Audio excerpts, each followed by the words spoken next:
네, 안녕하세요. 부자병법 박병찬입니다. 오늘도 유망 틈새 지역을 찾아서 현장에 나와봤는데요. 오늘은 바로 한강입니다.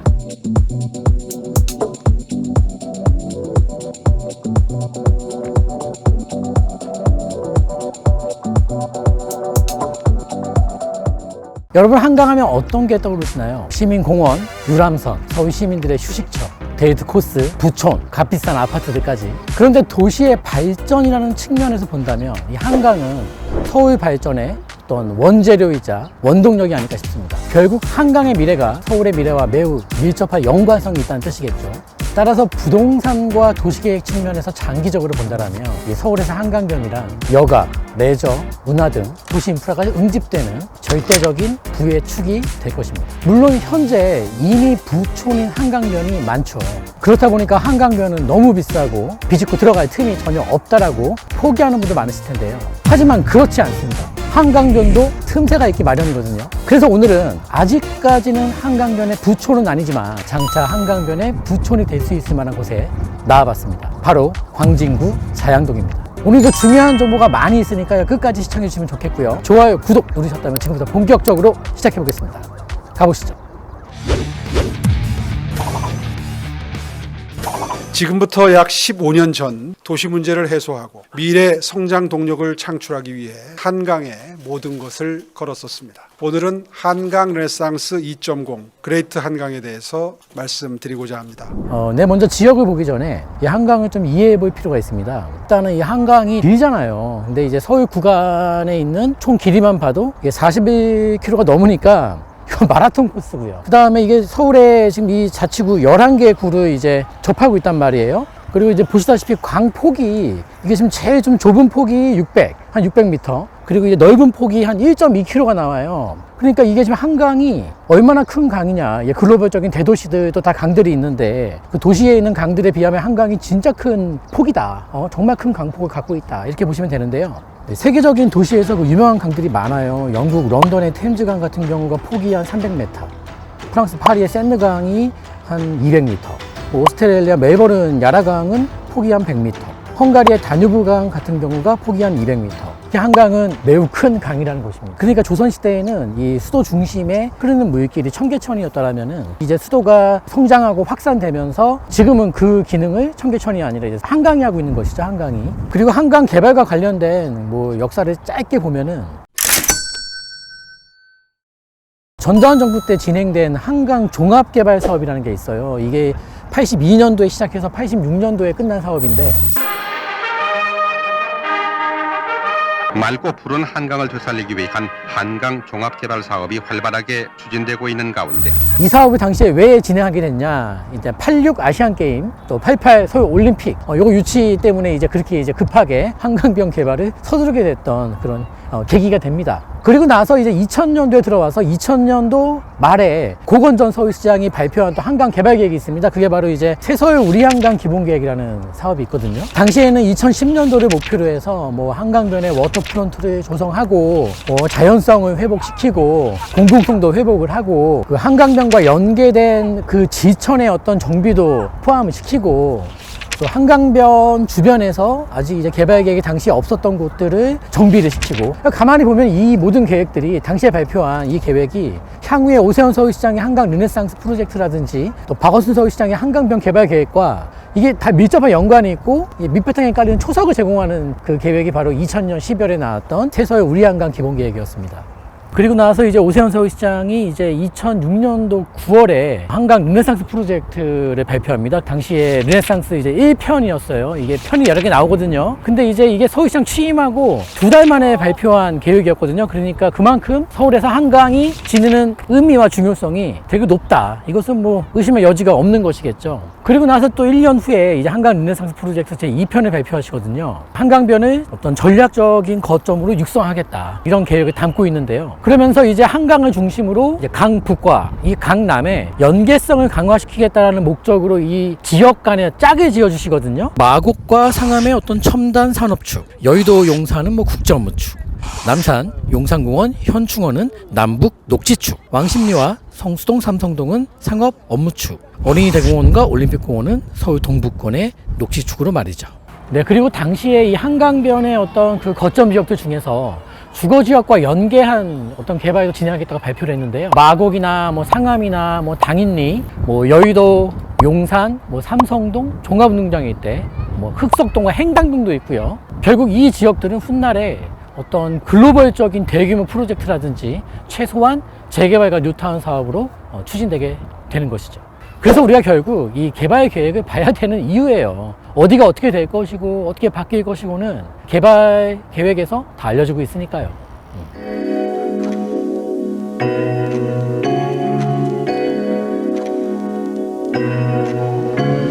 안녕하세요. 구독 잘하겠습니다. 감사합니다. 네, 그리고 대망의 2009년 1월달 한강 르네상스 프로젝트 제3편이 발표되는데요. 한강변 미개발 노후주택가들이 재개발 재건축으로 대거 포함하게 되는데 일명 전략정비구역, 유도정비구역이 되겠습니다. 합정동, 여의도, 이촌동, 압구정동, 성수동은 전략정비구역으로서 개발계획 수립이 시급하다고 판단했고, 망원동, 당산동, 반포동, 자양동, 잠실은 유도정비구역으로서 중장기적으로 단계적 개발을 할 생각이었습니다. 지금 가서 생각해보면은 오세훈 전 서울시장 시절에 한강 르네상스 프로젝트 개발의 방침은 상당히 파격적이었습니다. 여의도라든지 압구정, 잠실은 최고 층수 제한도 없었고, 물론 이제 주택에 대해서만큼은 50층까지만 지어라, 그리고 평균 40층까지 맞춰라, 이렇게 했었고, 뭐 이촌동이나 성수동이나 반포나 자양, 합정 이런 동네들은 최고 층수 50층에 평균 30층까지만 맞추면 됐었기 때문에 지금 와서 생각하면은 엄청난 파격적인 조건이었죠. 하지만 이 모든 계획들은 2011년도 말에 이제 서울시장이 박원순 서울시장으로 교체되면서 한강 르네상스 프로젝트의 어떤 본질이 크게 바뀌게 되는데요. 오세훈 서울시장이 발표했던 한강변의 그 많은 재개발과 재건축들이 사실상 폐기 처분되게 되는 것이죠. 그로부터 11년이 지난 현재 오세훈 서울시장이 돌아왔고, 지난 3월 새로운 명칭의 한강변 개발 계획인 그레이트 한강 프로젝트를 발표했습니다. 지난 15년간 변화된 사회와 트렌드를 반영하고 냉철한 분석으로 문제와 기회를 찾아내서 한강의 새로운 도약을 추구할 때가 되었습니다.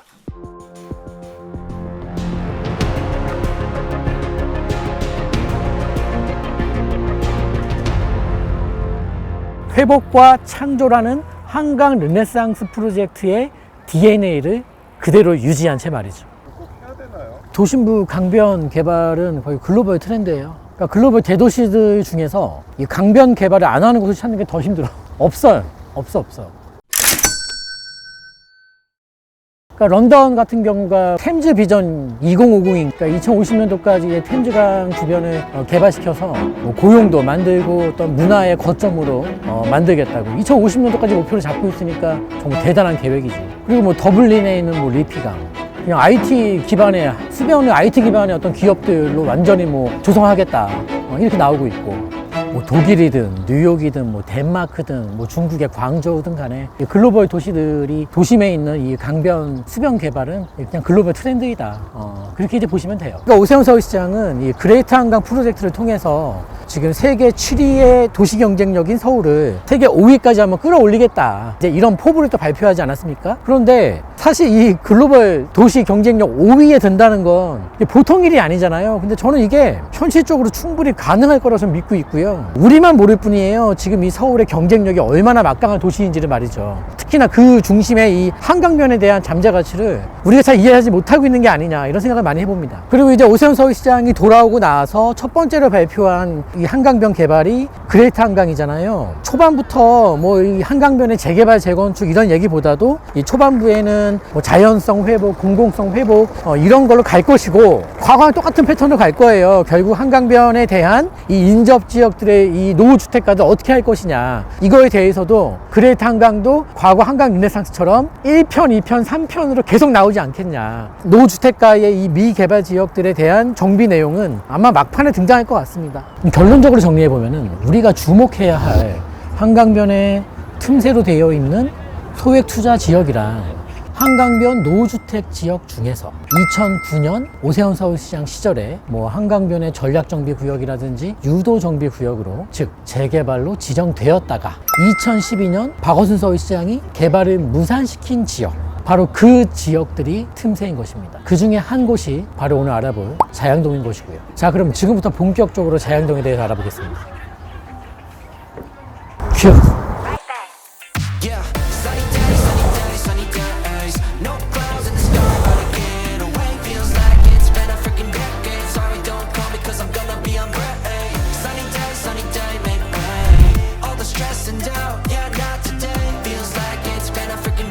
네, 여러분 자양 4동에 나와봤습니다. 한강변에 있다가 딱 나오니까 가까운데도 분위기가 너무 다른데요.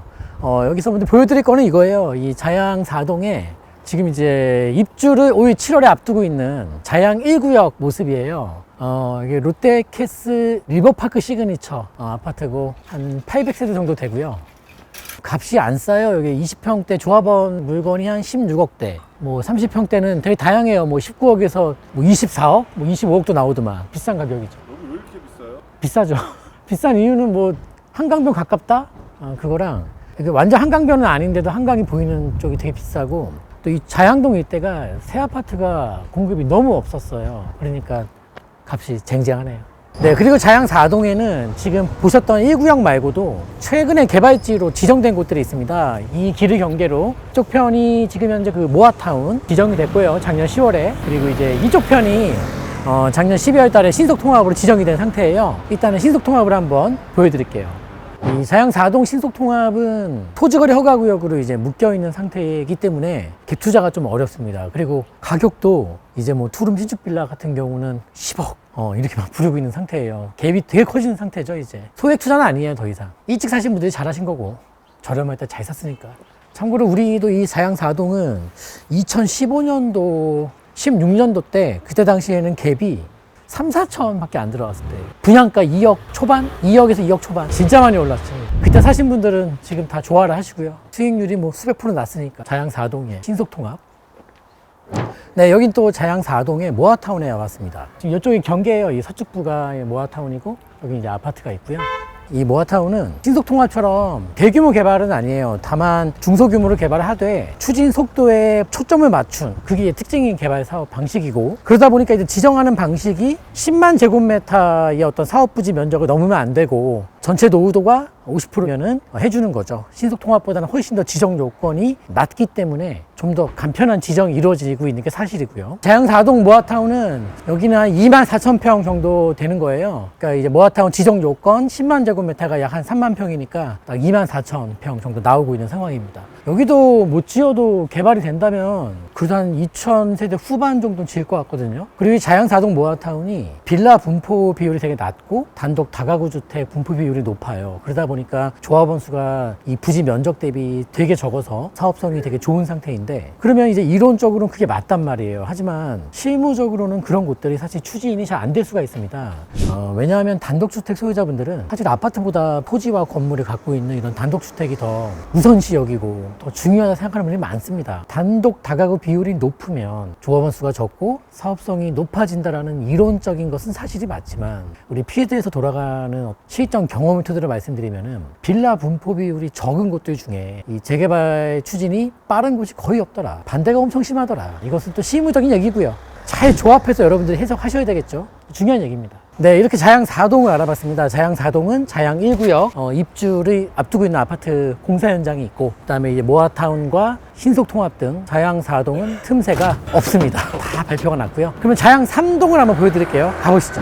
네, 여기는 자양 3동인데요. 자양 4동에 자양 1구역이 있다면 자양 3동에는 지금 이곳 자양 7구역이 있습니다. 여기는 현재 그 단독주택 재건축으로 오래전부터 사업이 진행됐던 곳인데요. 현재는 조합설립 인가가 다 날 정도로 오랜 기간 사업 추진이 되고 있는 상태예요. 자양 7구역은 총 900세대 정도의 한강변 아파트로 탈바꿈될 예정에 있고요. 임대가 40세대 정도밖에 안 되는 좋은 단지가 될 것 같습니다. 그리고 자양 7구역에 있는 빌라들은 최소 투자금, 갭 투자금이 8억 이상 소요되고요. 대부분 다 갭 금액이 빌라일지라도 10억이 넘는 상황입니다. 한강변 개발지에 대한 프리미엄이 적지 않기 때문에 갭도 되게 큰 상황입니다. 따라서 소액 투자는 어렵기 때문에 이 지역도 틈새 투자처가 아닙니다. 네, 이렇게 자양 4동 또 3동을 봤는데요. 두 지역 다 모두 빈틈없이 개발지로 지정되어 있습니다. 자, 이제 남은 건 자양 2동과 1동뿐인데요. 두 지역 모두 아직까지는 개발지가 아닌 상태거든요.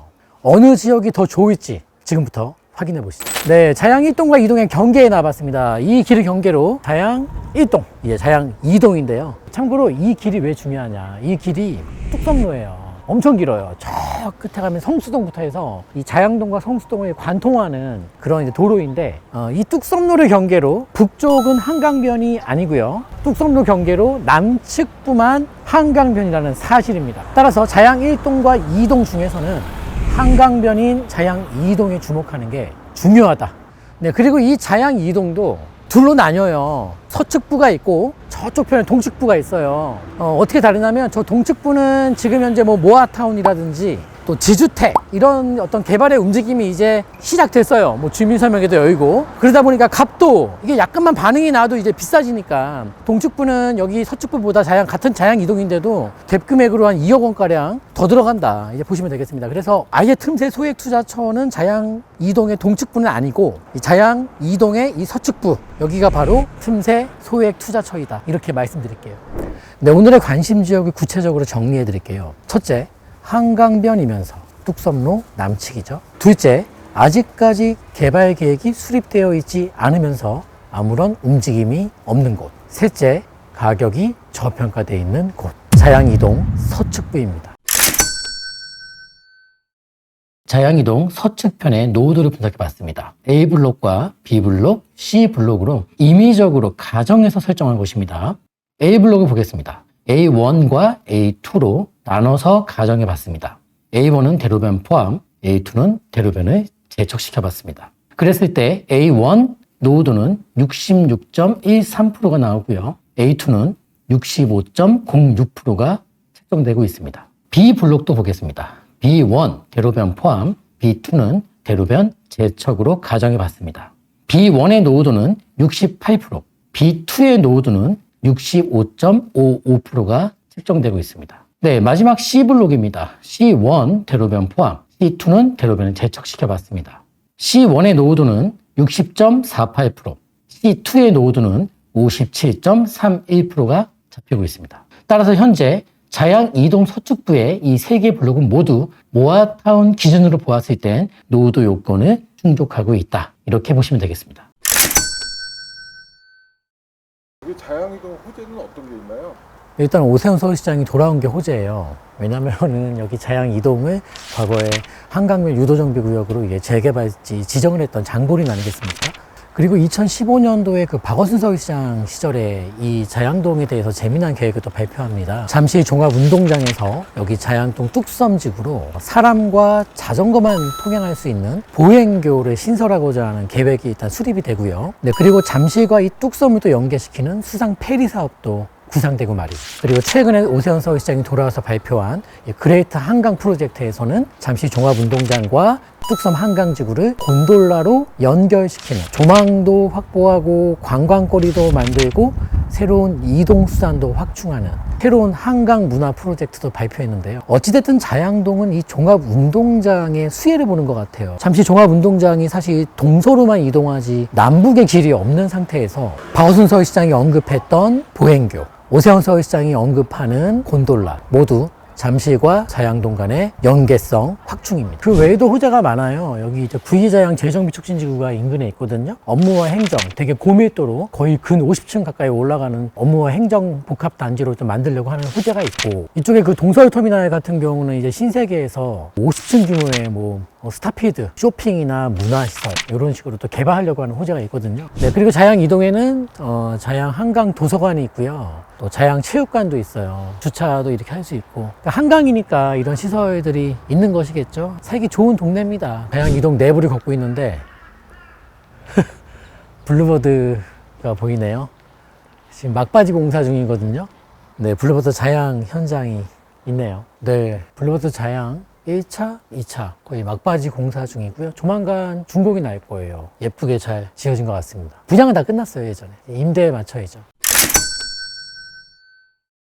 한강변 투자할 때 중요 포인트는 한강변은 한강변인데 한강시민공원이 있는 한강변이냐? 뭐 이런 거. 그러니까 이제 사람들이 착각하는 게 있어. 한강변이라고 하면은 다 그 시민공원이 있는 줄 알아요. 한강변에. 그렇지 않거든요. 사실상 한강변에 시민공원이 있는 한강변은 되게 시소하거든요. 한강변에 시민공원이 없는 한강변이 더 많아. 결국 저는 이 한강변은 글로벌을 타겟으로 발전하고 개발시킨다고 이해하시면 돼요. 그냥 서울 자체적인 어떤 그런 뭐 만족, 서울 자체만의 어떤 개발 이게 아니라 이것은 서울이라는 도시를 국제도시로 승격시킬 수 있냐 없냐에서 되게 중요한 자원이고 재원이 바로 이제 한강이다 보니까 그런데 결국에는 한강변에 별별 인프라가 다 들어올 거란 말이에요. 응집되는 것들이 뭐 문화며 여가며 레저며 업무며 뭐 쇼핑이며 모든 게 다 들어올 거란 말이에요. 인프라 있게 막 응집되는 것이죠. 자, 그런데 이렇게 한강변에 인프라 공급하기 위해서는 땅이 있어야 될 거 아닙니까? 그 땅이 뭔데요? 시민, 공원이지. 그게 중요한 거예요. 그러니까 한강 시민공원이 있는 한강변은 복 받은 줄 알아야 돼. 그러니까 나중에 이제 한강변에 면세점도 짓고 주차타워도 크게 지어야 되고 별별 시설이 많이 지어야 되거든요. 그런데 자양동은 이 뚝섬 한강지구라는 상당히 큰 규모의 또 시민공원이 있기 때문에 되게 넉넉한 땅을 확보하고 있는 한강 위치이죠. 여기가 이제 한강변 중에서. 그래서 서울시에서 분석한 그 통계 자료를 보면은 여의도 한강지구와 뚝섬 한강지구에 거의 압도적으로 편중된 이용 경향을 보이고 있다.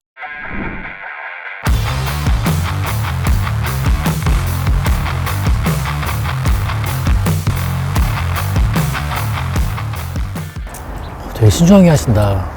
큰 얘기 하시나 봐요.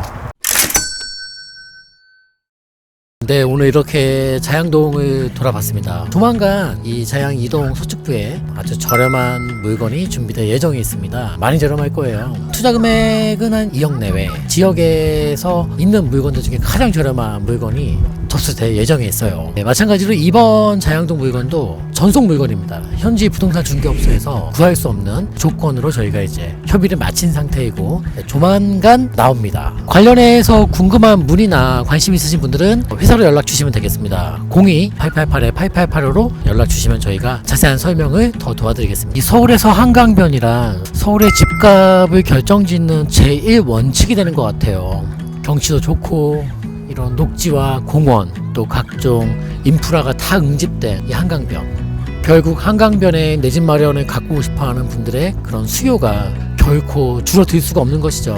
주택에 대한 수요가 강력하게 유지될 지역, 서울시 관광산업의 발전과 함께할 지역, 글로벌적으로 더 유명해질 지역, 일자리와 휴식이 공존하는 지역. 어찌 보면 한강변은 서울이라는 도시 안에서 별도의 도시가 될 것 같습니다. 수변 도시 말이지. 대중들은 종종 무언가를 앞서간 사람들의 어떤 현재의 모습이나 결과를 따라하는 경향이 있는 것 같아요. 그래야지만 그분들처럼 비슷한 결과를 낼 거라는 생각이 있는 것 같아요. 우리가 따라해야 할 것은 앞서간 사람들의 현재의 모습이 아닐 겁니다. 그분들의 성장 과정을 따라해야 되겠죠. 한강변에 멋진 새 아파트를 소유한 사람이 있다라면 지금 현재 모습을 부러워할 것이 아니라 그 과정을 따라해야 된다는 것입니다. 지금 우리에게 필요한 선택과 결정은 엄청난 거액으로 한강변에 새 아파트를 구입하자는 게 아니라, 그리고 그게 어렵다고 신세를 한탄할 것이 아니라 한강변 중에서 아직 개발 계획이 수립되지 않은 저평가 틈새 지역을 찾아서 내 집 마련은 작은 씨앗을 심어야 하는 것입니다. 그런 날이 올 때까지 박병찬의 부자병법이 최선을 다해서 뛰어보겠습니다. 함께 하시죠.